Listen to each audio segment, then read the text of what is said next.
자, 이곳은 잠실 나들목입니다. 남동쪽 방향 롯데월드타워를 촬영하고 있습니다. 123층 555m 높이 기준 세계 5위 규모 롯데월드타워입니다. 자, 서쪽 방향입니다. 제 자전거를 세워뒀습니다. 안녕하십니까. 독서하는 마라토너 박종필입니다. 현재 시각 2023년 4월 24일 월요일 아침 6시 35분입니다. 제가 자전거를 타고 동쪽 방향으로 이동하면서 계속 촬영하도록 하겠습니다. 화이팅!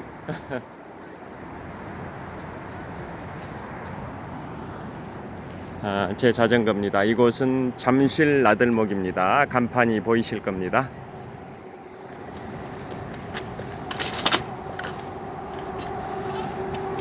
자, 오늘은 중국과 미국의 항공모함 전력을 비교해 보도록 하겠습니다.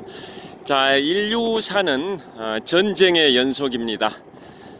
그래서 제가 지난 3월 6일에 인문학 서적 네 번째 출간작으로 제2차 세계대전 월드워 2를 출간을 했습니다.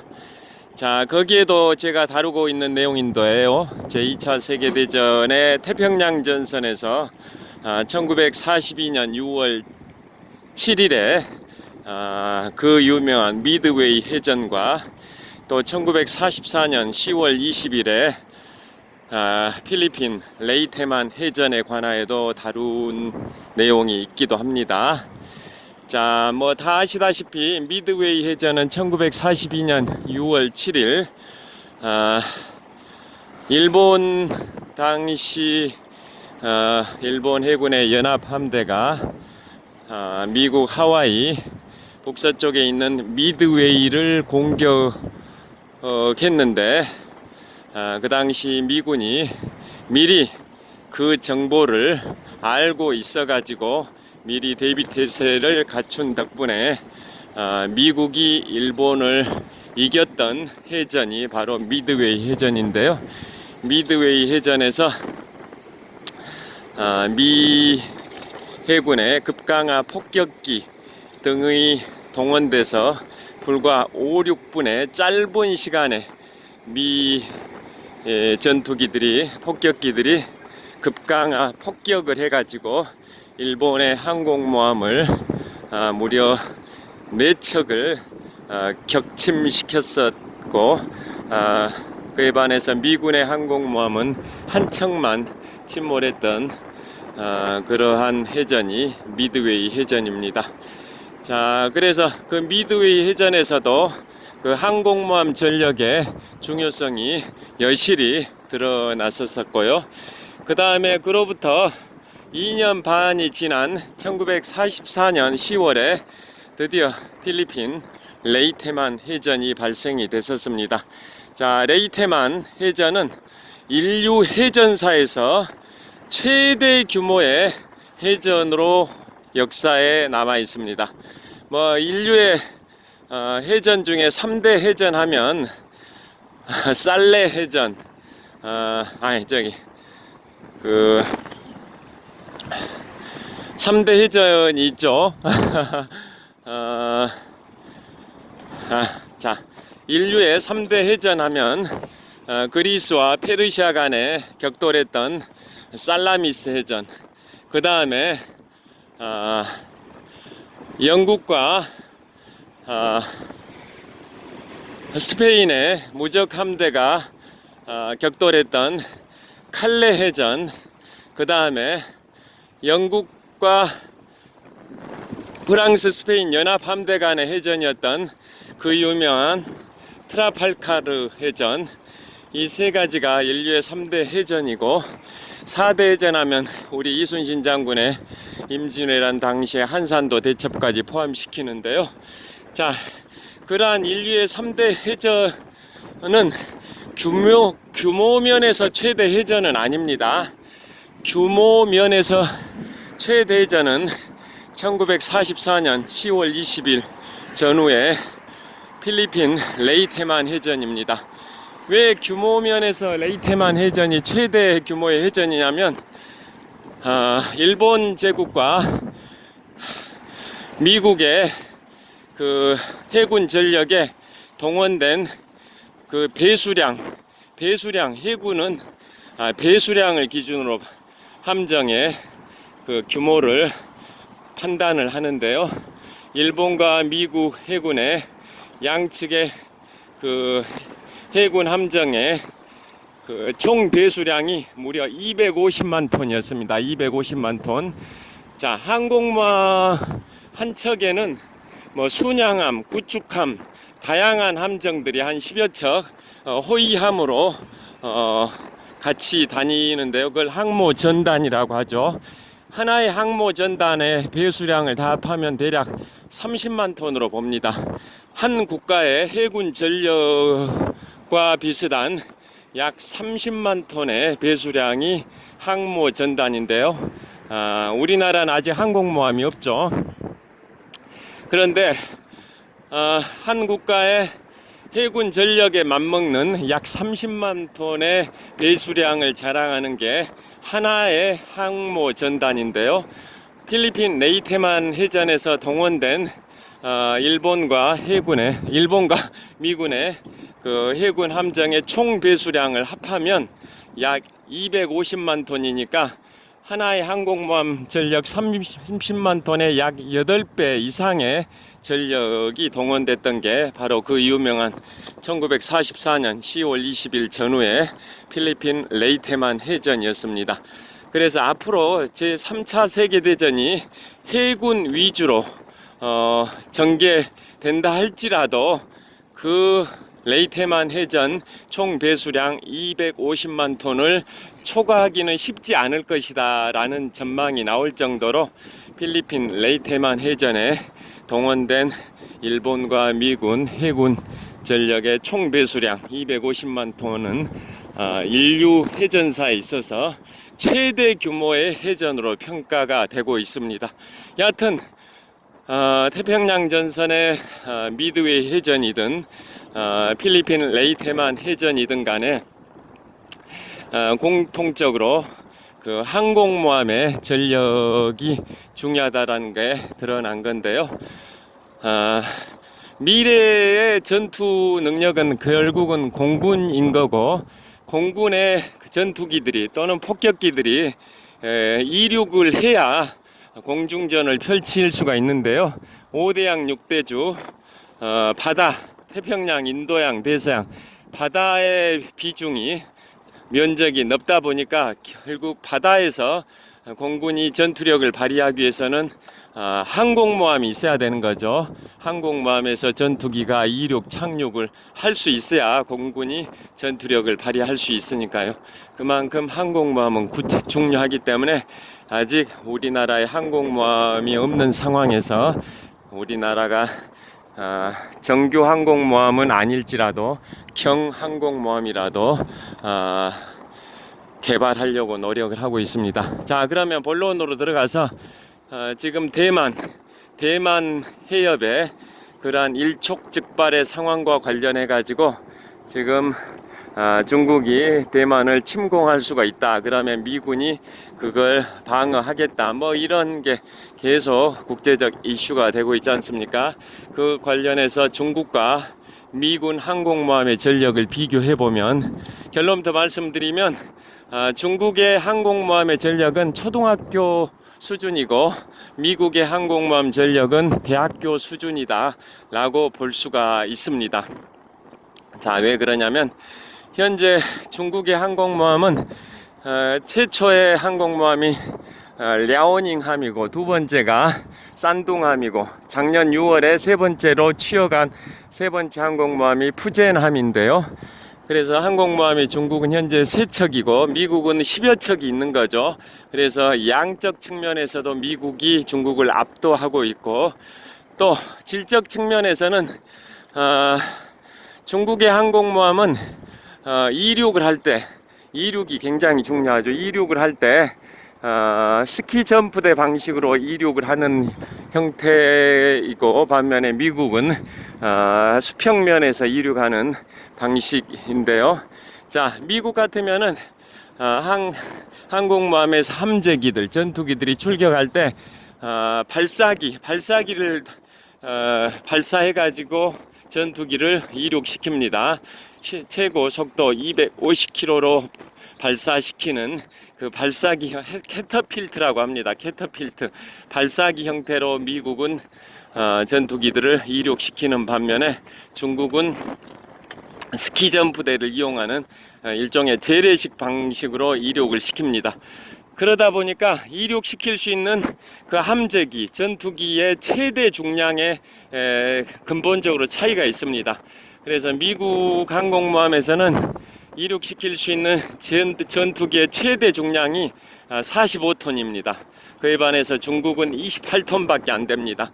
즉 미국은 최대로 이 48톤 무게의 전투기도 이륙시킬 수 있지만 중국은 최대로 28톤까지의 전투기만 출격을 시킬 수 있다.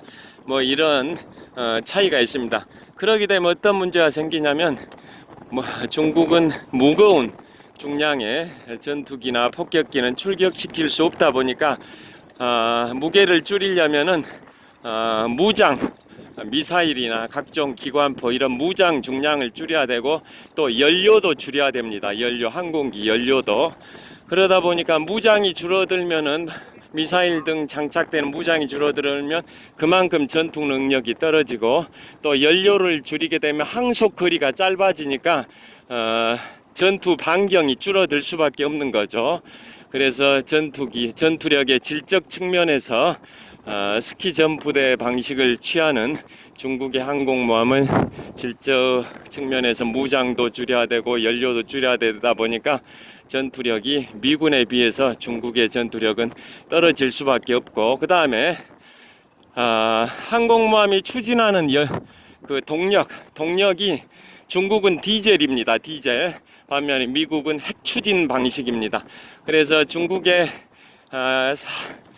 랴오닝함이나 산둥함은 다 디젤 방식의 재래식 연료 공급 방식인 바인데 작년 6월에 취역한 중국의 3호 항공모함인 푸젠함은 여전히 그것도 이제 디젤 방식이긴 한데 그 푸젠함은 전투기 발사 방식, 함재기 이륙 방법을 캐터필드, 즉 발사기를 장착을 했다고 합니다. 그런데 아직 성능이 검증은 안 됐습니다. 그런데 랴오닝함이든 산둥함이든 푸젠함이든 공통적으로 연료 공급 방식이 다 아직은 디젤 방식이어서 연료를 가득 풀로 채우고 전투 현장에 출동을 하게 되면 오고 가는데 소요되는 그러한 연료 소비가 있고 실제 전투 현장에서 또 전투를 하면서 소모하는 연료가 있을 텐데요.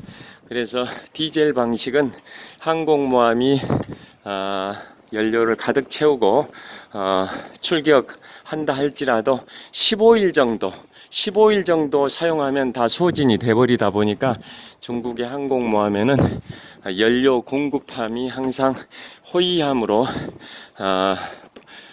지원함으로 따라다닌다고 하는데요. 그래서 이번에 대만의 참모총장이 아이디어를 냈습니다. 그 중국의 항공모함에 연료를 보급해주는 그 함정을 고속 미사일정을 통해 가지고 격침시켜버리면 중국의 항공모함이 제대로 전투 활동을 못할 것이다 라는 아이디어를 냈다고 합니다. 그래서 중국은 항공모함이 디젤 방식을 취하다 보니까 최대 항속할 수 있는 기간이 15일밖에 안 되는데 전투 현장으로 왕복하는데 한 일주일 소요되다 보니까 실제 전투 현장에서 전투 활동은 일주일 정도밖에 못하는 방식입니다. 그에 반해서 미국의 항공모함은 핵 추진 방식이다 보니까 이론적으로 수년 동안 연료 공급이 없이 활동할 수 있다라는 점이 있습니다. 그 정도로 미국과 중국의 항공모함의 전력은 차이가 있어서 중국은 초등학교 수준이고 미국은 대학교 수준이다라고 평가가 되고 있고요. 그 다음에 그 항공모함 전투력의 척도가 되는 게 소티입니다. 소티는 출격 횟수입니다. 항공모함에서 출격하는 전투기의 횟수가 소티 횟수라고 하는데요. 현재 자 이쪽 여기서 건너겠습니다. 중국은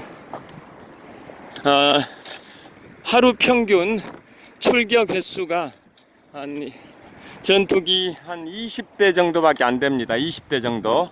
반면에 미국은 120대 정도입니다. 평균적인 하루 평균 전투기 출격 횟수가 중국은 20대 정도인데 미국은 120대 정도다 보니까 6배가 차이가 나는 거죠.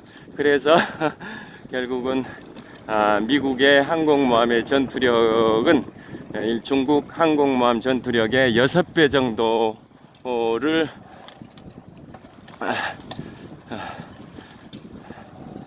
차지한다. 6배 정도의 전투력을 발휘한다 라고 평가가 되고 있습니다. 자, 이제 자전거로 계속 가고 있는데요. 자, 그래서 현재 윤석열 대통령께서 오늘부터 5박 7일간의 일정으로 미국을 방문을 합니다. 국빈 방문하는데요. 한미동맹 70주년을 맞이한 시점에서 우리나라의 정상이 미국을 5박 7일간의 일정으로 국빈 방문을 하게 되는 겁니다. 자, 그래서 중국을 어떻게 견제할 것이냐, 뭐 이것도 핵심 의제가 될 것 같은데요. 자, 만약에 실제 중국과 미국이 대만 문제를 두고 충돌하게 된다면 결국은 해상 전력의 항공모함 전력의 그런 차이가 많이 실전에서 전투력의 차이를 가져올 것 같습니다. 그리고 군사 전문가들의 평가는 중국이 핵 추진 항공모함 개발을 계속 시도 중이고, 또 이제 항공기 이륙 방식도 푸젠함만 현재 발사기를 도입을 했고, 나머지 랴오닝함이나 산둥함은 여전히 스키점프대 방식의 재래식 방식인데요. 그런 것도 다 이제 발사기 도입 형태로 계속 업그레이드를 시킬 거라고 하는데요. 그래서 앞으로 중국의 핵 추진 항공모함을 개발하는데, 또 발사기도 다 도입하는 데는 한 10년 정도는 소요될 것이라고 예측들을 하고 있습니다. 그래서 이번에 중국의 항공모함이 대만에 이제 그러한 전쟁이 발생했을 때 미국이 태평양의 괌이나 사이판, 괌에서 미군의 항공모함들이 발진을 할 텐데, 그걸 차단하기 위해서 이번에 중국에서는 대만과 괌 사이 해역에서 그 미국 항공모함을 차단시키는 훈련을 했었습니다. 그런데 가까운 해역에서, 대만 해협, 이런 가까운 해협에서는 중국의 항공모함 전력이 제대로 발휘될 수 있겠지만은 원해, 즉 먼 바다죠. 먼 바다인 괌이나 사이판과 대만 사이, 그러한 먼 바다에서는 아까 말씀드린 것처럼 중국의 항공모함의 그러한 연료 공급 방식, 뭐 그런 문제점 때문에 중국 항공모함의 전투력은 미군에 비해서는 매우 취약할 것이다 라고 전망을 하고 있습니다. 그래서 다 아시다시피 미국과 중국이 전쟁을 하게 된다면 결론은 미국이 승리할 것으로 전망을 하지만, 양측이 엄청난 피해를 볼 것이다라는 것은 자명한 사실이라고 군사 전문가들은 평가를 하고 있는 거죠. 상처투성이의 그러한 미군의 승리가 될 것이다라고 전망을 하는 것 같습니다. 자, 천호역 거의 다 왔습니다. 자, 여기서 마무리를 하겠습니다. 자, 이곳